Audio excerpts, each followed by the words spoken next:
Hey everybody, welcome. Digital Bootcamp Session 4. This is now my third time recording this because my camera keeps acting up. So I may jump down and check it occasionally just to make sure it's still going as we go. But anyway, I want to remind you as you're diving in, we want to encourage you to take 8 weeks worth of notes. So this is now Session 4. We're exactly at the halfway point. So write those down, write them in a notebook or your phone, however you choose to take those notes. And then show them to me or your life group leader by December 1st, and we will have a graduation gift for all of you who sat through Digital Bootcamp. We introduced this arc of the Bible to you several weeks ago, and so just kind of by way of reminder, we're going to walk through the 4 that we've gone through, and then we're going to dive into the Judges, the Kingdom, and the Exile today. So, first week we had creation. That took place in the Garden of Eden with the figure Adam. The summary statement that I'm wanting you to write down and remember is that Adam is created by God, but he sins and destroys God's original plan for all of man. And so God has to begin this restitution process where he brings redemption to all of God's people and to all of his people. And so we have the patriarch period. And so in the patriarch period, we have a guy named Abraham taking place in the land of Canaan. He had to move from his land of Ur, but God was calling him. God chose Abraham to father a people and to represent God to the rest of the world. And we call those people the Hebrew people or the Israelite people or the Jewish people. I'm going to check and make sure that my camera's still rolling. Oh, yeah. Sweet. Exodus with Moses. And that took place in Egypt. And God, through Moses, delivers the Hebrew people from slavery out of Egypt and then gives them the law. And finally, we have the conquest period. That's where we ended last week. And Joshua in the land of Canaan conquered the land and was obedient and succeeded Moses in that time period. And so Joshua leads the conquest of the promised land. That's your statement. So here we are. We move on now into the next section of Israel's history, the Old Testament, as we go through into the period of the Judges. One very famous judge, you've probably heard about him before, is Samson. He is a strong guy. He takes the vow of the Nazarite, and because of that, God gives him incredible strength. He's not to cut his hair. He's not to drink wine. But he falls in love with a woman who kind of works for the enemy, and she tricks him. And so we're using Samson as sort of our rallying figure. He's probably not the best example of judges, but he is probably the most memorable, all right? And so the judges are the leaders of Israel. God is Israel's king. But all the nations around have kings. And so they're the only nation without a king. And so they sort of get jealous of that, and we'll get to that in a minute. But the judges that you may know or that are memorable in name, we have Deborah, we have Gideon, we have Samson, and then we have Samuel. And Samuel ends up being the last judge to the nation of Israel. And so what happens during this time period is rebellion, constant breaking of God's laws. So when they conquered the land, God gave them these 3 instructions. He said, destroy all the inhabitants. Number 2, avoid intermarrying with the Canaanites. And number 3, shun all other worship of Canaanite gods except for me. That comes from 10 Commandments itself, right? Worship me as your God alone. And so what we get is this cycle of repetition of Israel's misfortunes. And so it's brought on by Israel themselves because they sin. God disciplines them. Israel repents, and then as a result of that repentance, God will raise up a new judge and then free them and let them go about their way as long as they continue to follow God. But this cycle goes on and on and on, and it continues to happen during this time period of the judges. There are some righteous judges, there are some unrighteous judges, but by and large, they're going through 400 years of rebellion. One sort of bright spot is Ruth, and the book of Ruth takes place during the time period of the judges, and so you can go and read for that yourself. But she is a faithful woman, a woman who stood out above the rest, and a woman who followed the Lord with her life. And so she's just an incredible person to kind of look up to. So here's our summary statement for the judges. Go ahead and get your pen out. Write this down. Samson and others were chosen as judges to govern the people for 400 rebellious years. By and large, there was just rebellion. And sort of even at the end, they were jealous of all the other nations around them with kings. And so they clamored to God time and time again, God, give us a king. God, give us a king. And finally, God raises up a king out of the nation of Israel. And so the period that we're entering into now is the kingdom period. Our central figure is David, who is the most prominent king, most likely. Same guy that fought Goliath as that David. And it takes place in the location of Israel. Now notice, the location is Canaan, which is also Israel. Same place, different name. Because now the people of God have inhabited it, have civilized it, have run out the enemies through kind of the conquest and the judges period. And now we have the nation of Israel. It is king. It owns the capital city of Jerusalem. And so we have this united kingdom. Not to be confused with Great Britain, right? But God raises up this new monarchy. And so he gives them King Saul as the first king of Israel. Samuel anoints King Saul.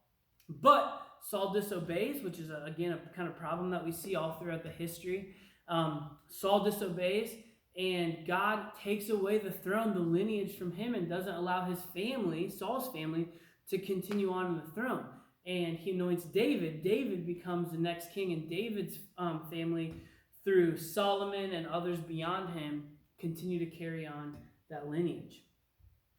After they're united, there becomes a divided kingdom, a civil war between the northern tribes. So there's 10 northern tribes and 2 southern tribes. And so the 2 southern tribes are Judah and Benjamin. And they take on the name Judah because they're the bigger of the 2 tribes. And the northern tribe takes on the name Israel. So the northern kingdom, led originally by Jeroboam and then 19 total other unrighteous kings, is the unrighteous kingdom. And basically they cease to exist. And so you remember there are 12 tribes, so those 10, they stay in the north part. Those 12 tribes from the brothers of Joseph and the sons of Jacob. This northern kingdom here that we're looking at, they're unrighteous. And they sort of go on to never be heard from ever again. The southern kingdom is inconsistent at best. They're led by Rehoboam, and they have about 7 righteous kings kind of in their history from when they split and they divide. They're inconsistent. Some are righteous, some are unrighteous. But ultimately what we have here in our summary statement is that David is the greatest king in the new monarchy. And he's followed by a succession of mostly unrighteous kings. And God eventually judges Israel for her sins and sends them into exile. So the monarch period is probably Israel's heyday.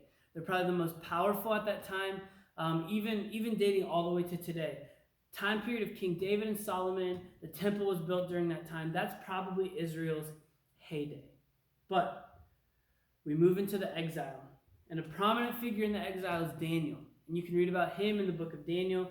And the location is in Babylon. So what happens is the book of Jeremiah, he takes place during this warning. He's warning and giving prophecy to, listen, if you don't come back to God, if you don't follow God, you will be destroyed. You will be taken into captivity. You will become prisoners to another nation.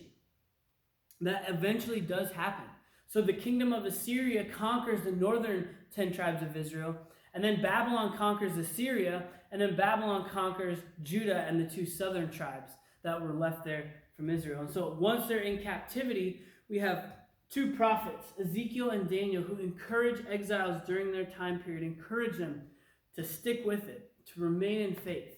And we know a lot more about Daniel because his book is written a little bit more in narrative form.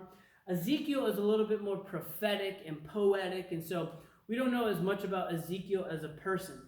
And so then what we do know about Daniel is he and his 3 buddies, Shadrach, Meshach, and Abednego, are assimilated into the culture of Babylon.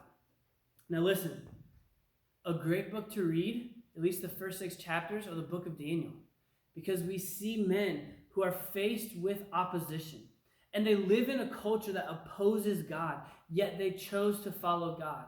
However, they chose to do so in a way that was gentle and respectful, and actually they got tons of promotions in the Babylonian kingdom and system because of their obedience to God and because of the way that they responded. Listen, we live in a culture that's very similar to that, a culture that's opposed to God. Yet you can look at the example of Daniel, Shadrach, Meshach, Abednego, and see how they followed God yet still gained favor in the eyes of the world around them. They didn't compromise their values, but they still were able to succeed in this world. So it's very relevant to what we're going through today. Okay, and finally, there's a power change that happens. And so the Persians come in and they take over Babylon at this point.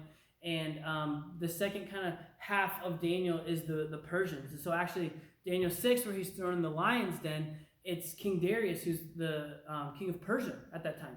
So he takes over the nation of Babylon, and now they are sort of still keeping the people, the southern tribes of Israel, Judah, captive still at that time.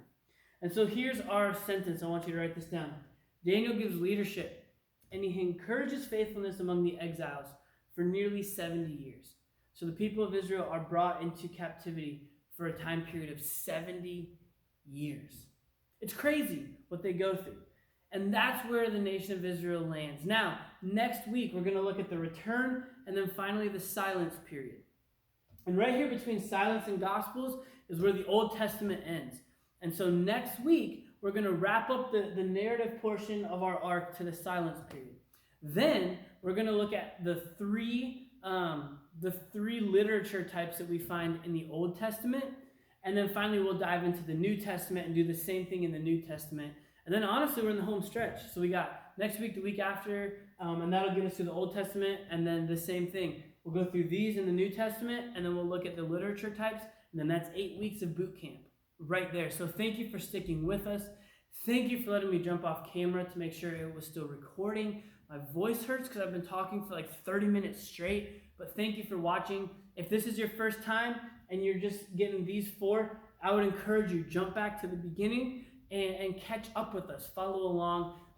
It all kind of builds on itself. So it's hard to watch these not in the right sequence. So jump back in.